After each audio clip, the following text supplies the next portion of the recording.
1898 эскертип кетейин, WhatsApp номерге болгону билдирүү гана жөнөтө аласыздар. Саламатсызбы, студиябызга кош келдиңиз. Азыр болсо мен сизге суроолорумду берип баштайын. Ошо илдеттин экинчи толкуну каптайт деген кооптонууларды сиз деле угуп атсаңыз керек күндөн күнгө. Дарыгер катары сизге деле кеңеш сурап кайрылып аткандар көп болсо керек. Анан ошо сиз эң алды эле ошо көрсөтүүбүздүн башталышында айтып кетсеңиз, илдеттин алдын алуу үчүн кандай аракеттерди көрүш керек? Саламатсыздарбы? Саламатсыздарбы, урматтуу мекендештер. Деги эле оорунун алдын алыш үчүн албетте биз ар бир органга деги эле бул ковид оорусу болобу, башка оору болобу, денедеги бардык ооруга ушул ар бир органдын клеткаларына биз жакшы кан жеткирип, жана ошол клетка колдонгондон кийин биз эми ага тамак жеткиребиз, кычкылтек жеткиребиз, клеткалар ошол колдонгондон кийин ал керексиз нерселерди чыгарат. Ошол керексиз нерселерди алып кете турган нерсе бизде эки нерсе бар. Бул вена кан тамырлар жана без тамырлар. Демек биз ошол клеткага, ошол органдын клеткасына жакшы кан жеткирүү жана ал жактан иштетилип бүткөндөн кийин алып кете турган нерсени биз ушуну камсыз кылып турушубуз керек. Ал үчүн эмне кылыш керек? Ал үчүн албетте сөзсүз түрдө адам деген күнүнө өзүнө өлчөмдөгү сууну ичип туруш керек, тамакты жөндөш керек, өттүн жакшы чыгышына камсыз кылыш керек, дем алуу гимнастикаларын жасаш керек, денени булчуңдарды сөзсүз түрдө кыймылдатып туруш керек. Себеби деген без тамырлар булчуң гана кыймылдаганда иштейт да.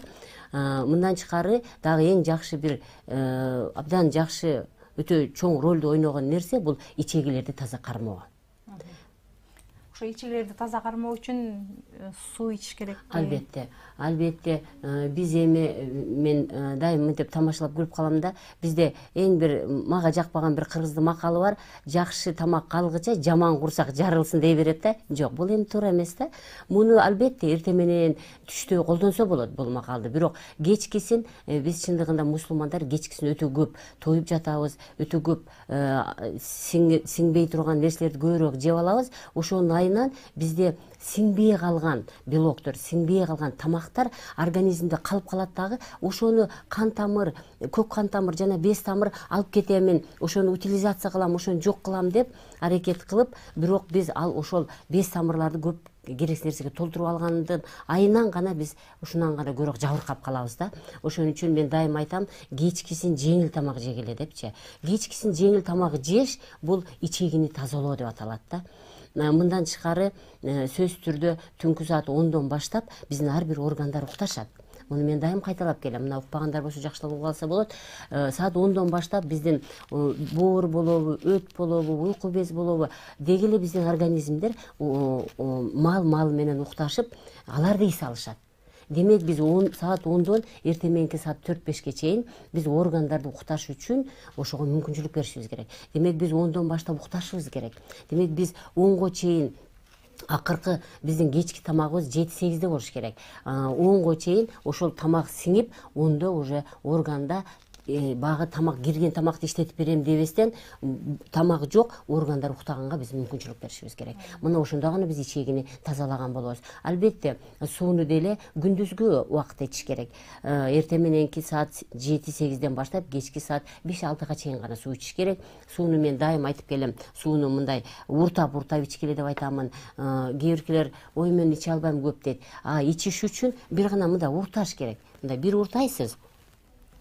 Анан коюп коюңуз. Сиз столдо отуруп иш кыласызбы, сиз басып жумуш кыласызбы?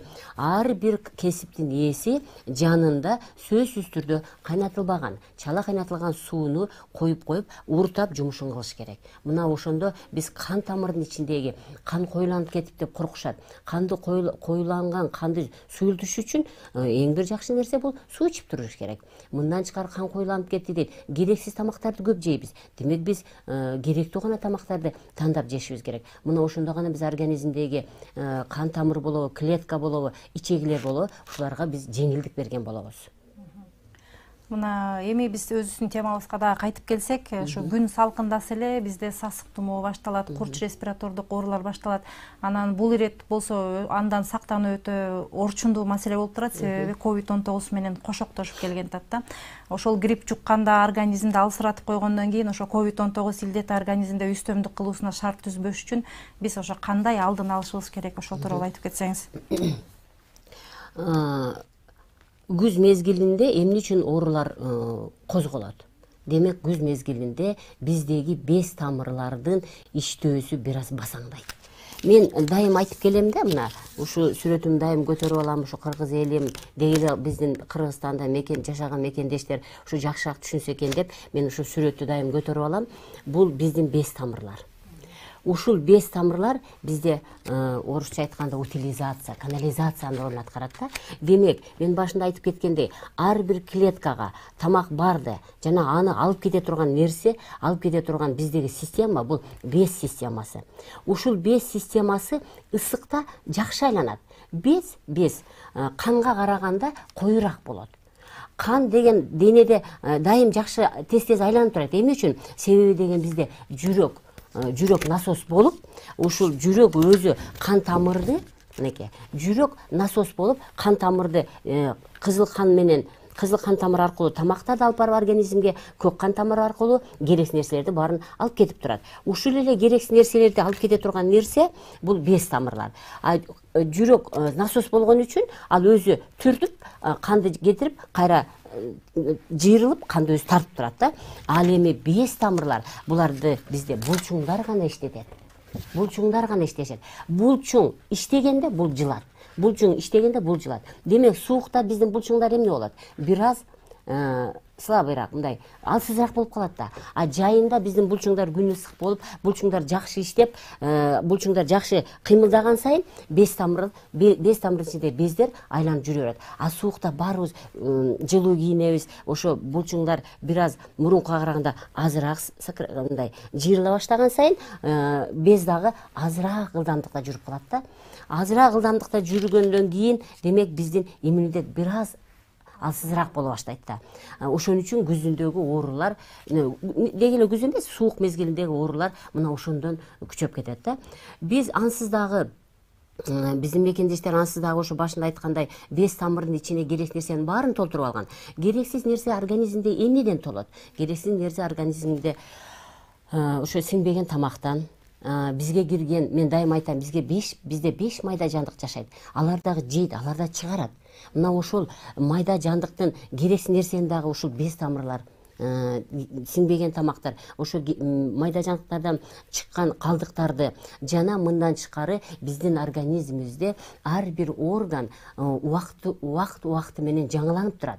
Мисалы, ашказандын клеткасы 4 күндө бир жаңыланат. Мына сиз бүгүн күрүч жеген болсоңуз, демек бүгүн күрүчтү эритип бериш үчүн ашказандын клеткасындагы ферменттер чыгат дагы, анан ал клетка уже ал жараксыз болуп калат. Ал өлөт. Ал ошо утилизация болуп, аны ошо без тамырлар алып кетет.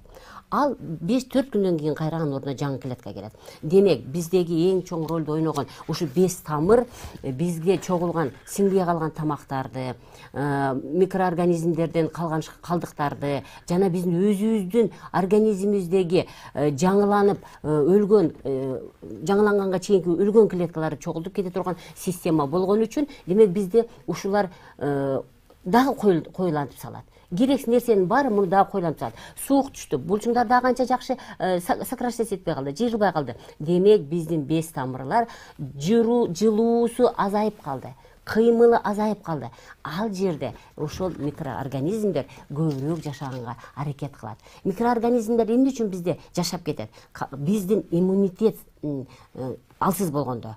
А иммунитетке эң биринчи без системасы жооп берет. Демек, иммунитетти көтөрүү, бул күн ысык болобу, күн суук болобу, биз дайыма гимнастика, дайыма көнүгүү, спорт, ошол эле тамакты жөндөө, ошол эле сууну ичүү биздин без тамырларды жакшы иштешине алып келебиз. Демек, биз ансыз дагы, ковид оорусу жок мезгилинде дагы биз без тамырларды керексиз нерсеге толтуруп алдык. Ошол эле мезгилде ушул 5 майда жандыктын ичинен булар вирустар, булар микробтор, булар жөнөкөйлөр, булар гельминттер жана булар гриппкилер. Ушул 5 майда жандыктын ичинен бизде жайында вирус өтө көп үстөмдүк кылды. Вирус үстөмдүк кылып, булар анча өздөрүнүн күчүн көрсөтпөй туруп турду. Мен тамашалап айтып калдым да, балым правит вирус депчи. Мына той болуп атат, тойдо танцага түшкөн только вирустар болуп алды. Чекеде микробтор, башка жандыктар унчукпай карап турду. Вирус өзүнүн күчүн көрсөтүп, өзү көп жашап, ошо бизде жашап, өзүнөн чыккан шлактарды көбөйтүп салды. Ошо шлактарды утилизация, ошо шлакты алып кетем деп бес тамыр аябай аракет кылды. Бирок ага чейин биздин кыргыздын бес тамыры керексиз нерсеге толуп калганда, демек ал ошол бес тамыр дагы чоңойду. Мурун эле керексиз нерсе толуп, ал жүрүүсү аз болуп аткан мезгилде дагы вирустун керексиз нерселери толуп туруп, бул чоңойгон бес тамыр жанында кетип аткан кан тамырды кысып койду. Булар биздеги бес тамыр, кан тамыр, кызыл кан тамыр, көк кан тамыр жана нерв клеткалары, булар бир пучокто кетет. Бир өлчөм мындай бир кетишет да буларчы. Демек ушунун ичинен бес тамыр аябай чоңоюп, ичине керексиз нерселер толуп калгандан кийин бул үчөөнү кысып койду. Демек бизге жакшы кан барбай калды. Бизге жакшы кычкылтек барбай калды. Мына ошонун айынан биз ооруну өтө оор кабыл алдык. Ошолорду ошол кысып койгон нерсени калыбына келтириш үчүн демек калыбына келтириш үчүн биз булчуңдарды эмне кылышыбыз керек? Бес тамырларды жүрүүсүн жакшы кылышыбыз керек. Бес тамырлар жүрүүсүн эмне кылыш керек? Булчуңдарды иштетиш керек. Биз колубуз менен албетте. Мен ушуга чейин эле ушу мына ковид оорусуна 24-мартта бизди карантинге жапкан күндөн баштап эле мен оорунун 5 себебин айткам да. Ошол оорунун 5 себебинде айтканмын, лимфа бездерине массаж жасоо депчи. Мына ушул лимфа бездерине бул күнүмдүк биз бетибизди кандай күнүгө жууган болсок, тишибизди кандай күнүгө жууган болсок, ошондой кылып туруп биз күнүгө лимфа бездерге массаж жасашыбыз керек. Өзүнө өзү массаж жасоо. Мына менде азыр Facebook'тагы достордун ичинен Самара деген кыз айтат да, эже мен сиз айткандан бери, мына 2-3 айдан бери мен күнүгө жасап, мен муну өзүмө адат кылып алдым дейт да. Көрдүңүзбү? Адат кылып алдым. Демек биз денени, демек биз лимфа бездери 3 түрдүү агат. Акырек сөөккө чейин, мына бул жерден дагы айтып кетейин, мына караңыздар. Дененин ички бөлүгүндө бүт бес тамырлар, буттан болобу, колдон болобу, баштан болобу баары алып келип туруп, акырек сөөктүн жанындагы көк кан тамырга керексиз нерсенин баарын өткөрүп берет. Анан көк кан тамыр анан кийин тери аркылуу, сийдик аркылуу жана заң аркылуу биздеги керексиз нерселердин баарын сыртка чыгарып берет. Ушул чогулуп келген, бүт денедеги чогулуп келген без тамырлар многу ашказан тушунан баштап мындай бачокторго, цистерна деп коет.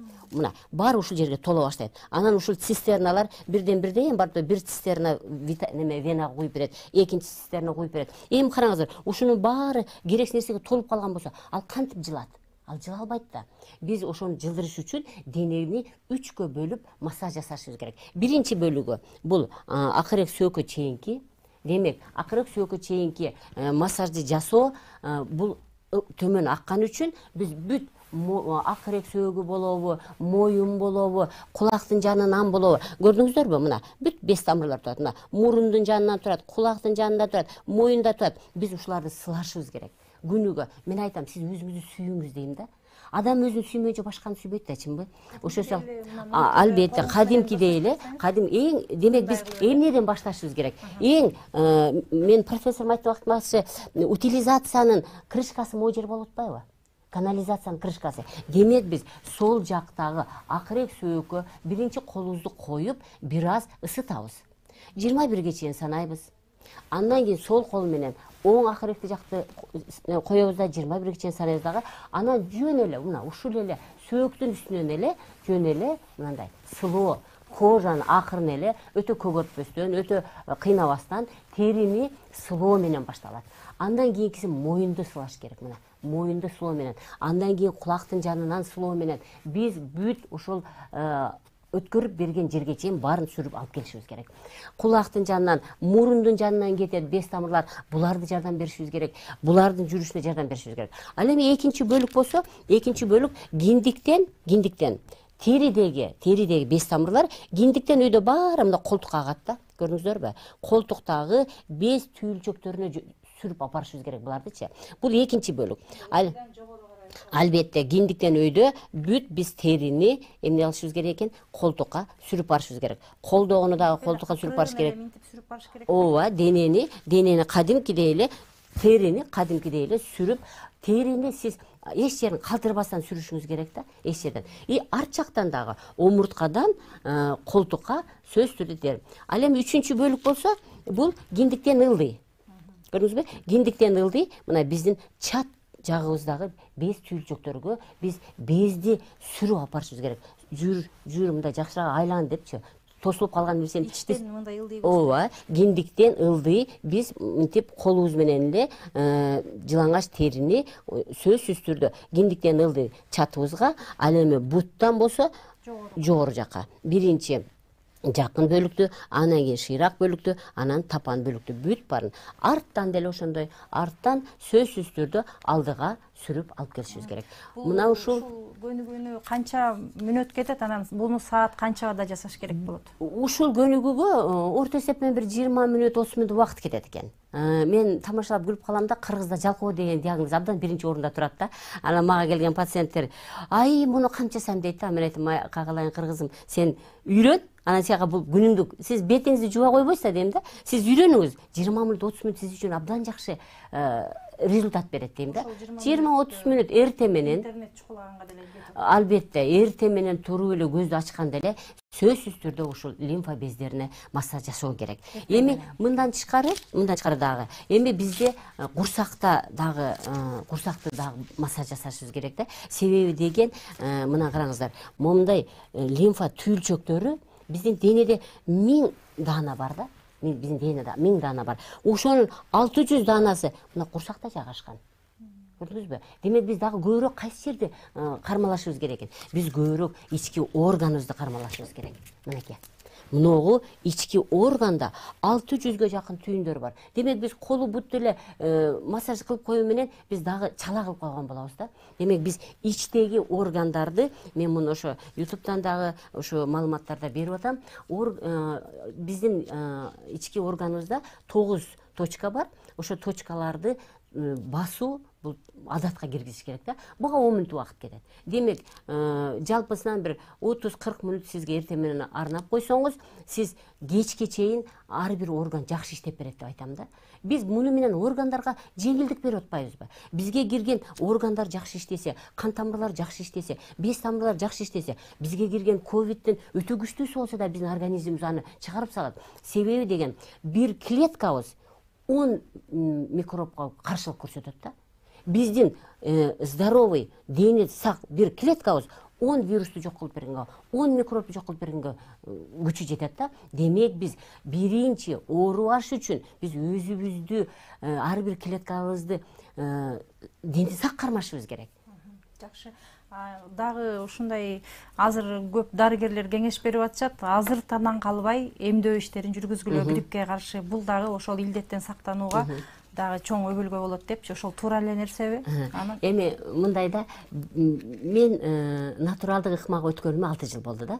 Мен дагы биздин медицинаны альтернативный медицина дейт да. Официальный медицинада албетте мен врач болгонум 32 жыл болгон болсо, мен деле 26 жыл дары-дармек менен дарылап келгем. Андан кийин эле ушул натуралдык ыкманы көрүп, эмне үчүн адам жакшы болбойт, эмне үчүн өмүр бою эле тиги мисалы аспиринди ичиш керек, тромбополду ичиш керек, эмне үчүн өмүр бою эле мисалы щитовидный железасын алып койгон болсо өмүр бою йод ичиш керек, эмне үчүн ошону операция кылбай эле ордуна келтирсе болот го деп ушул вопросту издеп жүрүп, анан мен бир күнү ушул натуралдык ыкмага туура келип калгандан кийин мен ушул натуралдык ыкмага өтүп кеттим. Бизди альтернативный медицина дейт, дары-дармек менен дарылаган медицинаны официальный медицина дейт.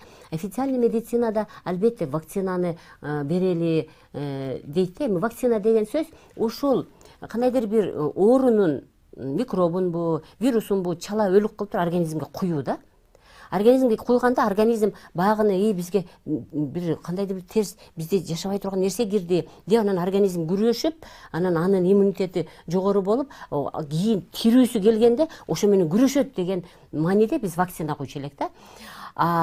Менин азыркы көз карашым башкача болуп калды. Эмне үчүн биз аны киргизели, киргизбей эле биз ар бир клеткабызды дени сак кармабайлыбы дедим да. Биз ар бир клеткабызды дени сак кармасак, кирген 10 вирусту жок кылып атпайбы?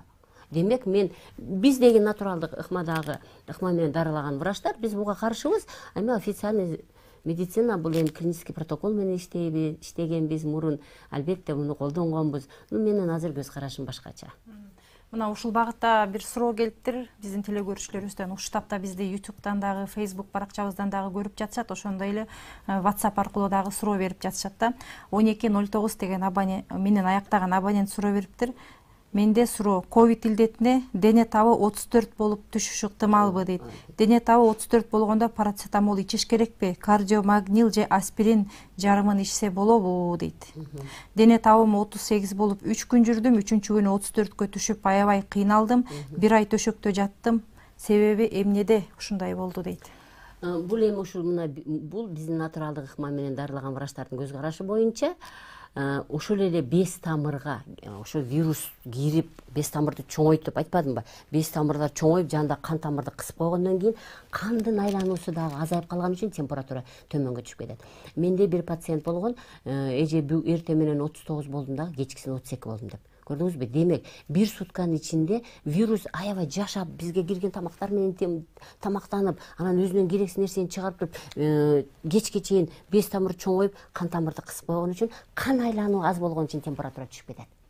Кан айлануу дагы аз гана айланып калат денеде. Ошон үчүн дене үшүйт, чыйрыгат. Эми албетте официальный медицинада эми баары эле натуралдык ыкмага өтө элек биздин мекендештердин баары эле өтө элек, эми коркуп кетип эле ичишет. Эми мындайда мунун зыяны деле жок. Ошо канды суйлтуп үчүн, кан тамырлардын ичине жакшы иштеш үчүн витамин С'ларды иче койсо болот, парацетамолдорду иче койсо болот. Эми биздин көз караш менен мен айтар элем, мен термосумду унутуп калыпмын, дайым мен термос көтөрүп жүрөм. Ушу термостагы эле чала кайнатылган ысык сууну иче бериңиз дейм да. Чала кайнатылган ысык сууну иче берсеңиз, ысык нерсе киргенден кийин, кан тамырга ысык нерсе киргенден кийин ал дагы жакшы иштей баштайт да. Ансызда сиз ушуп атпайсызбы? Сиз ысык ичип эле тердеп эле, ысык ичип эле тердей берсеңиз дагы, сиз ошол 38 температураны, 34 температураны ордуна алып келесиз. Ошо COVID-19 менен илдети менен ооруп, анан айыккандар бул экинчи толкундан коркпой эле коюш керекпи, өзүн кандай алып жүрүш керек деген да суроолор бизге абдан көп келет да. COVID-19 оорусунда мен ушу башында кичине элдерге түшүнүктүү болуш үчүн айтып кетейин. Урматтуу мекендештер, мен башында айткандай, ар бир органдын клеткасы бизде бул медицинада тастыкталган нерсе. Ушул определенный ушу бир белгилүү гана күн жашашат да. Ошо мен айтпадым башында, ашказандын клеткасы 4 күндө бир жаңыланып турат, ичегилердин клеткалары 5 күндө бир жаңыланып турат. Ал эми бронх болсо 10 күндөн 12 күнгөчө бронхтогу клеткалар, бронхтун клеткалары 10 күндө 12 күндө жаңыланып турат. Демек, сиз бронхит оорусу менен ооруган болсоңуз, кааласаңыз да, каалабасаңыз дагы, сиз күчтүү уколду бересизби, бербейсизби? Сиз 10 күн, 12 күндө гана жакшы болосуз. Эмне үчүн? Сизге кирип жашаган микроб, бронхто жашады дагы ошол клетканы жараксыз кылып койду. Ал клетка 12 күндө гана өсүп чыгат бизде. Демек, биз 10 күн, 12 күн биз ошол эле натуралдык өнүгүүлөрдү жасай беришибиз керек, керексиз нерселерди жей беришибиз керек, керектүү нерселерди ичип турушубуз керек. Ал эми альвеол болсо, альвеол деген нерсе, мына, бул бронхтун клеткалары. Ал эми альвеол болсо, бул өпкөнүн эң акыркы бөлүгү да, ошол альвеолдо биз дем алган кычкылтек кирет дагы, альвеолдордо кызыл кан тамырга өткөрүлүп берилет. Кызыл кан тамыр болсо, ошол жерге келген көк кан тамыр болсо, биз чыгарган көмүр кычкыл газын алып келет дагы, ал кайра бизден сыртка чыгара берет. Мына ушул альвеол клеткалары дагы, булар 10 айдан 12 айга чейинки убакытта гана жаңыланат. Демек, азыркы ковид мезгилинде менин тердегеним калбай атат, мени чыйрыкканым калбай атат деген нерсе, демек сиз пневмонияны переносить эттиңиз. А сиздин клеткаларыңыз ордуна келиш үчүн убакыт бар. Сиз эгер бронхит болгонуңузда, сиз 10 күн 12 күндө жакшы болуп кетмексиз. Альвеол менен альвеол жабыркагандан кийин ушул вирустун эң сүйгөн жери ошо альвеол клеткаларына барып отурукташып атпайбы? Демек ошол клеткалардын кандайдыр бөлүгүн эми баарын эмес, кандайдыр бөлүгүн жабыркатты. Эми алар ордуна келиш үчүн убакыт керек. Демек сиз эч кандай, мен ошон үчүн 365 күн деп айттым. 365 күн сиз көнүгүүлөрдү жасай бериңиз. Сиз эң жакшы диафрагмальный дыхание деп коет. Мына көңдөй, ич көңдөй менен көкүрөк көңдөйдүн ортосунда диафрагма деген орган бар. Булчуңдан жасалган. Сиз дем алып, мурун менен дем алганда ичиңизди чыгарып, кайра сиз оозуңуз менен абаны чыгарып атканда ичиңизди ичиңизге киргизип, муну диафрагмальный дыхание дейт. Сиз ошо менен ошону күнүгө жасап жүрүшүңүз керек. Отурган мезгилде деле машинада кетип атасызбы, туруп кетип атасызбы, отурасызбы, иштесизби, жумушасызбы, кайсы жерде болсо дагы диафрагмальный дыханияны жасоо бул өпкөнү чоңойтуп, өпкөнү ордуна келтирип, өпкөнү чоңойтуп, өпкөнүн булчуңдарын иштетип атабыз. Демек булчуң иштеген болсо беш тамырлар жакшы иштей баштайт, кан айлануулар жакшы иштей баштайт. Ошондо гана сиз өпкөдөгү өзгөрүүнү ордуна келтире аласыз.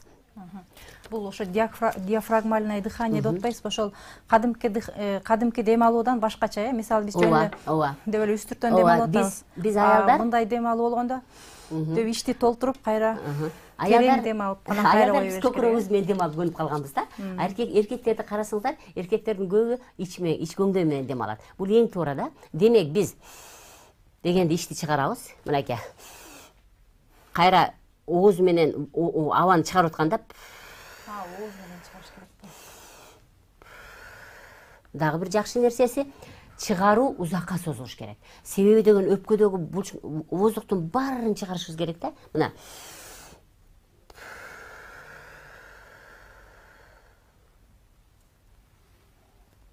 Биз өпкөдөгү бул көмүр кычкыл газын баарын чыгарганга аракет кылышыбыз керек. Ошо менен биз альвеолдорду кичинертип, чоңойтуп.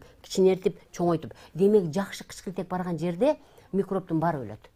Кычкылтек барган жерде вирустун баары өлөт. Булар анаэробный деп коет. Булар абасы бар жерде жашай албайт да.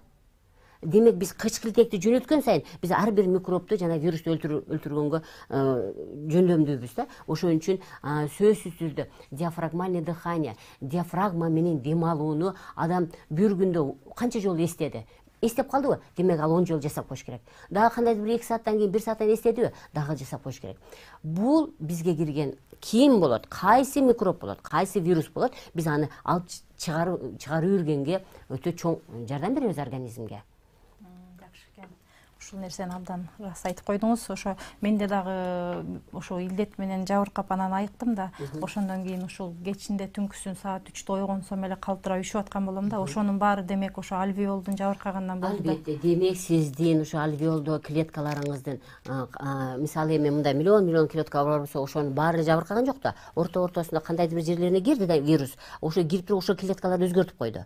Эми ошол клеткалар ордуна келгиче сизде бир аз мурунку караганда чарчап каласыз. Эми бага жабыркаган клеткалар сизге кычкылтек бербейт да. Жабыркаган клеткаларга жакшы кан барбай атат. Демек сиз мурунку караганда бир аз чарчап калышыңыз мүмкүн. Анан кийин ошол жака жакшы кан барбаган үчүн сиз тердешиңиз мүмкүн. Себеби муздагыраак болуп атпайбы? Мурунку караганда кан тамыр жакшы иштебей атат. Демек сиздин альвеолуңуздун клеткаларын ордуна келтириш үчүн сиз бир күндө диафрагмаль дыханияны сөзсүз жасап турушуңуз керек. Эң негизгиси ушул да, мына өпкөнү чоңойтуп, чоңойтуп. Канчалык кычкылтекти берсек, ошо клеткалар ордуна келе баштайт да. Көрдүңүзбү?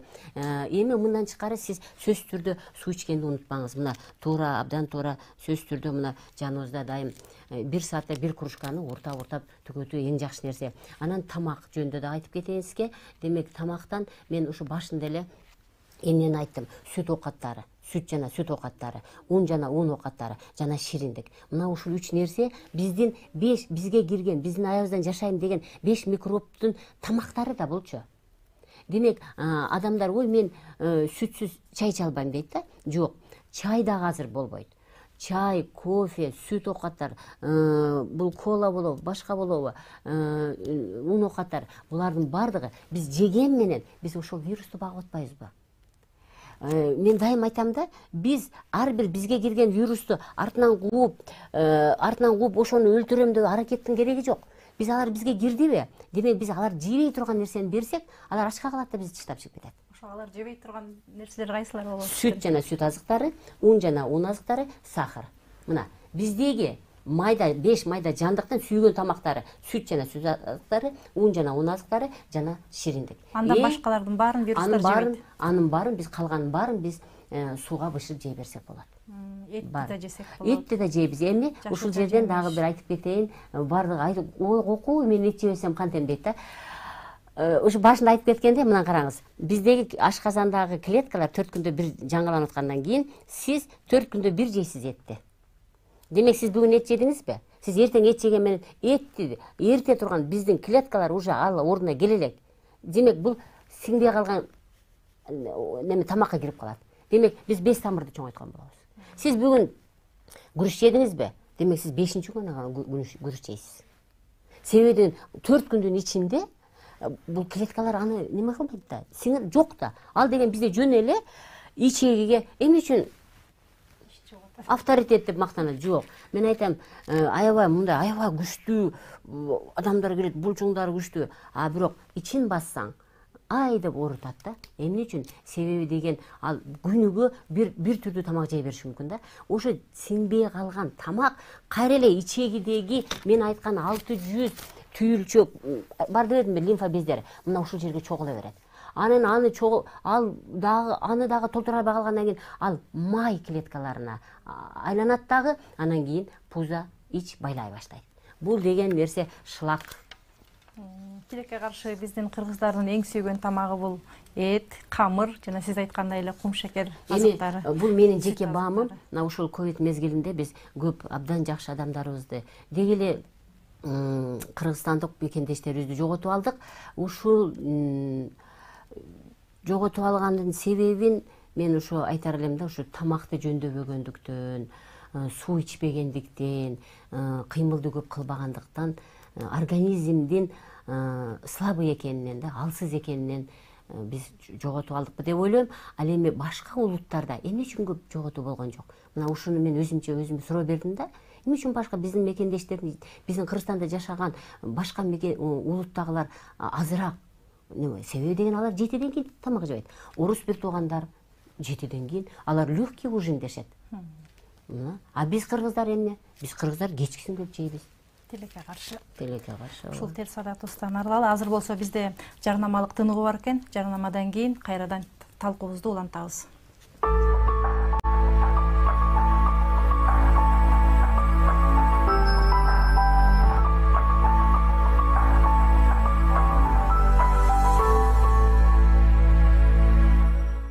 Китайские целители используют целебные свойства лекарственных растений в лечении различных недугов на протяжении 5000 лет. Все полученные за это время знания и навыки передавались из поколения в поколение посредством великих трактатов по медицине.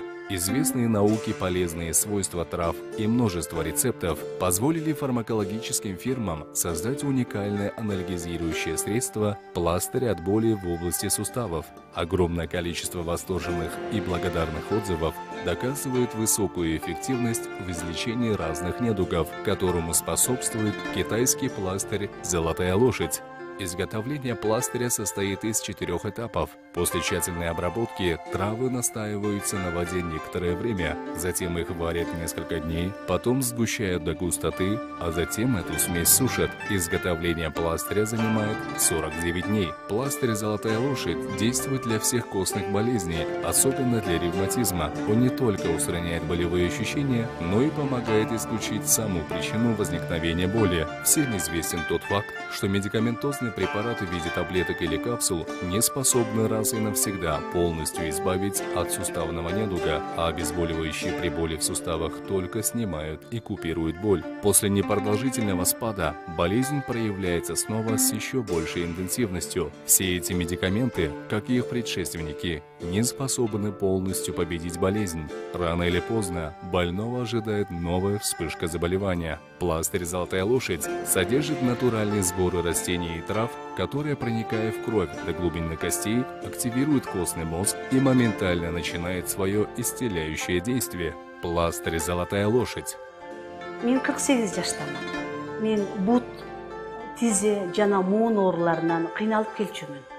Баска мага аябай кыйын болчу. Качан гана ушул Кытай пластырын колдонгондон тартып, мен өзүмдү аябай жеңил жана жакшы сезе баштадым. Ошондуктан барыңыздарга айтып кетер элем. Ушул Кытай пластырын сөзсүз түрдө колдонуңуздар. Бул Кытай пластыры «Золотой лошадь». Эч убакта өкүнбөйсүздөр. Мен Шаршембаева Махабат. Менин муундарым, далыларым, буттарым, колдорум, суставтарым баары ооруйт эле. Көп жерлерге кайрылдым. Эч жерден айыкпай, акырып Кытай пластырын таап, ушуну колдонгондон бери аябай жакшы болуп калдым. Мага жакты, колдонуңуздар. Этот чудесный пластырь необходимо иметь в каждом доме, так как он оказывает мощное, обезболивающее, противоотечное, противовоспалительное действие при следующих заболеваниях, как ревматизм, радикулит, артрит, полиартрит, периартрит плеча, межреберная невралгия, поясничная грыжа, судороги, остеохондроз, боли в мышцах, посттравматическая боль и боль при ушибах. Успейте купить пластыри «Золотая лошадь». При покупке 5 упаковок вы получаете 1 упаковку в подарок, а при покупке свыше 10 упаковок доставка будет бесплатной. Хотите быть здоровыми? Используйте пластыри «Золотая лошадь».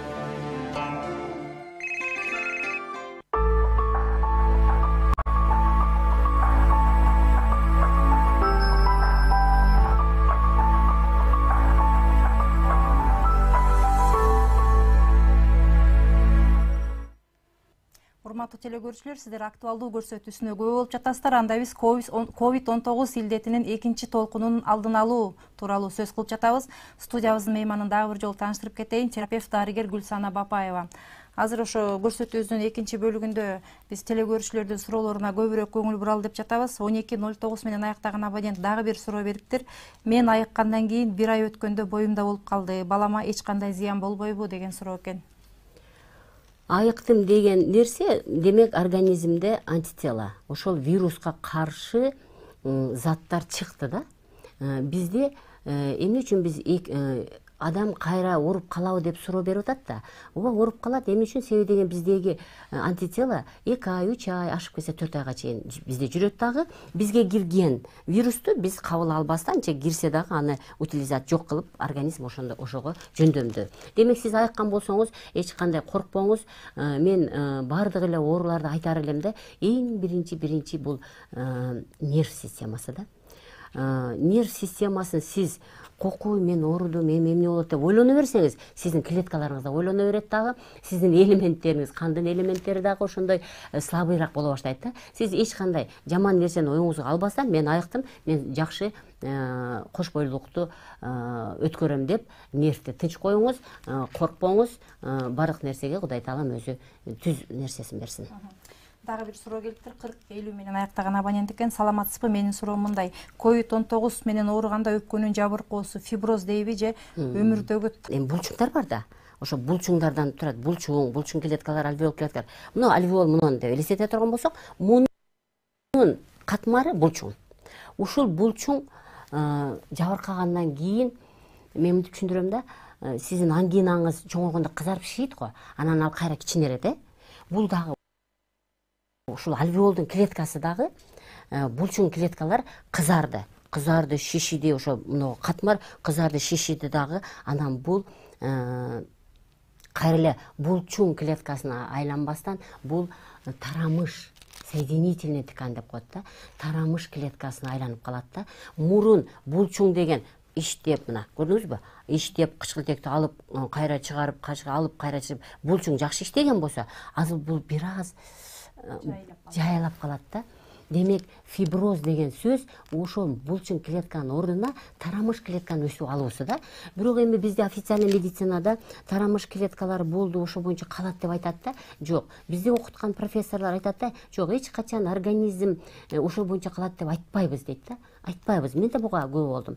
Ошол тарамыш клетканы биз ферменттер менен кайра ордуна келтиребиз да. А ферменттер кимде бар? Ферменттер бул эң жакшы сүлүк. Мен эң жакшы көргөн, сүйүп, жакшы коюп көргөн бул сүлүктүн оозунда 120 фермент бар да. Мына ушул сүлүктүн оозунда фермент гана ошол тарамыш клеткаларын кайрадан булчуң клеткаларына алып келүүчү касиетке ээ болот. Профессор Агулов деген бар да, ошол сабактарында мынтип айтат да, мен дүйнө жүзүн кыдырдым, бирок сүлүктүн оозундагыдай дарыны мен эч жерден тапкан жокмун дейт да. Сүлүктүн оозунда 120 фермент бар. Мына ошол 120 ферментти бир да дары чыгарган фабрикалар чыгара алган жок да. Бул ошо натуралдык боюнча кала берди жана өтө чоң адамга өтө чоң жардам берген препарат боюнча калып атат да. Жакшы, ошо мен да ушул суроону берейин деп турдум эле. Сиздин ошо гирудотерапия менен алектенип жатканыңыздын себебинен ошол гирудотерапия ыкмасы COVID-19 сактоого же болбосо дарылоого кандайдыр бир жардамын көрсөтө алабы? Мен ушул жерден эгер мүмкүн болсо капа болбойсуз, мен COVID-19 экинчи толкуну болот деп коркуп атышат го. Ошого кичине жооп берип туруп, анан сүлүк боюнча айтып кетейин. COVID-19 экинчи толкуну болот деп коркуп атышат да. Жок, экинчи толкун каяктан бир учуп келбейт деп айтам да. Бул деген мына биз адамдарда бирөөгө жукту, анан ал экинчисине жук. Бул бири-бирибизге гана жукту да. Жугуп анан бул көбөйүп кетти. Эми ошол бирөө эң акыркы мезгилдерде ооруп калды да. Мына азыр деле маалыматтарда бир күндө 50 адамдан чыгып атат, 70 адамдан. Демек, ушулар гана бизге кайрадан суук келгенде, биздин организмибиз слабый болуп калганда, биз ошол адам менен мамиле түзгөн болсок, бизге кирет дагы, биз мен айткан көнүгүүлөр жасабасак, организмибиз слабый болсок, значит, демек ушул адамга жугат да экинчи адам, ал экинчи адам кийинки жугуруп, мына ушул гана экинчи толкун деп айта алат. Менин жеке баамымда бул экинчи толкун деп ушуну айтса болот да. Демек биз ошол экинчи толкун болбош үчүн дайыма биз өзүбүздүн организмибиз менен күрөшүп турушубуз керек. Ушул күрөшүүдө мен эң жакшы нерсе, мен дайыма айтып келем да, бул массаж. Биз сөзсүз түрдө сиз күнүгө үйдө жасоочу лимфа массаж менен курсакка массаж жасоо, бул күнүмдүк сиз бетиңизди жуугандай, тишиңизди жуугандай бул адатка айланыш керек. Мындан тышкары специалисттердин жасаган массажы биз ошол ичегилерге, эң негизгиси, мисалы массаждын 15 түрү бар. Классический массаж, лечебный массаж, аркага, умурткаларга жасаган массаждар. Жок, менин массаж иштерим ички органдарды массаж кылып түртүү менен, ушул жердеги без айланууну жакшыртуу менен, ушул жердеги кан айланууну жакшыртуу менен, өпкөдөгү кан айланууну, өпкөдөгү без айланууну жакшыртуу, мына ушул массаж менен алектенишет да. Ошон үчүн буларды башкача лимфа массаж, висцераль массаж жана юмеха массажы, дыхательный массаж, бул массаждын бардык 15 түрүнүн ичинен биз 3-4 гана түрүн колдонобуз, чтобы органдарды ойготушубуз керек. Органда кан айлануу жана без айланууну жакшы түшүн. Бул биринчи ыкмабыз. Экинчи ыкмабыз, биз абдан орустар мындай ыкмага 30 жыл мурун түшүшкөн. Мен буга 6 жыл болуп түшкөнмө. 30 жыл мурун орустар Виватон деген абдан сонун суюкту ойлоп тапкан Савелов деген профессор, ал 26 чөптү бир идишке чогулткан. Мисалы сиз бир чөп менен эки чөптү, мисалы эртең менен бир чөптү ичип, түштөн кийин бир чөптү ичсеңиз, экөө бири-бирине туура келбей калган болсо организмде, сиз бирөөсүн алып салганга айласыз болсо, бир чөптү эле каласыз. А мында деген, алар 26 чөп бири-бири менен урушпайт, мында грубо айтканда, бири-бири менен урушпастан, абдан булар бири-бирин көмөктөштүр, организмге абдан сонун кызмат аткарат. Эмне кызмат аткарат? Ошол эле бес тамыр менен. Буну биз денеге чапкылаганда, ошол эле бес тамыр, ошол эле кан тамырга сиңет. Мунун эки эле кызматы бар бул ушул чөптүнчү. Бес тамырга сиңет жана кан тамырга сиңип туруп, ошол жактагы керектүү нерселерди сыртка чыгарып бергенге аракет кылат. Мына ушул менен дарылайбыз жана андан кийин бул сүлүк коюу менен дарылайбыз. Мына ушул сүлүк коюу, демек, мен ушул сүлүк боюнча дагы азырынча постко чыга элекмин, ушу көбүрөөк бир саат берсемби деп атам дейм. Бул жерде кыскараак айтып кетейин. Сүлүк бизге Кудай Таалам ушундай эки нерсе бериптир деп айтып келем да, мен өзүм жумушумду баамдап көрсөм. Биринчиси эки препарат берген да. Биринчиси бул өзүбүздөгү өт. Өт бул эң сонун препарат. Мына мен кайсы жерге барсам айтам, сен өтүңдү чыгарганга аракет кыл дейм да. Биздеги эң сонун препарат өзүбүзгө Кудай Таалам берген өт суюктугу.